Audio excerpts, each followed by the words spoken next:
चला तर मंडळी, आता साफसफाई करणं झालं एकदम सोपं व्हॅक्यूम क्लीनरच्या मदतीने. आज मी माझ्या घराची सर्व काही साफसफाई करणार आहे. तर त्याआधी मशीन सेट करून घेतलं. याला एक पाईप असतो, त्या पाईपला बरेचसे पार्ट असतात ते लावायचे. तर यातला एक पार्ट मी लावून घेते. चला आता कामाला सुरुवात करण्याआधी याला एक बटन दिलेले आहे, ते चालू करूया.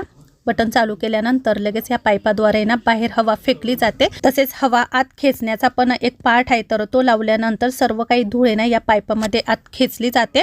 तर इथं तुम्ही बघू शकता ब्रश सारखा एक पार्ट आहे, तो लावलाय मी. तर खिडकीच्या ग्रिलमध्ये जी घाण अडकलेली असते ना ती सुद्धा यामध्ये आत खेचली जाते. 3 नंबरचा पार्ट लावल्यानंतर यामुळे ना सर्व काही घरातले घाण आहे ना ती क्लीन होते, घर अगदी स्वच्छ होतं. आता हा 4 नंबरचा पार्ट फक्त लिक्विडचे पदार्थ असतात ना त्यासाठी आहे. तर घरामध्ये पाणी सांडलेलं असो किंवा चहा, सर्व काही त्याने क्लीन होतं. हे स्वच्छ करायला खूप सोपं आहे. तुम्हाला जर हे प्रोडक्ट आवडलं असेल तर याची लिंक मी डिस्क्रिप्शन बॉक्समध्ये आणि कमेंट सेक्शनमध्ये दिली आहे, तिथे जाऊन तुम्ही ऑर्डर करू शकता.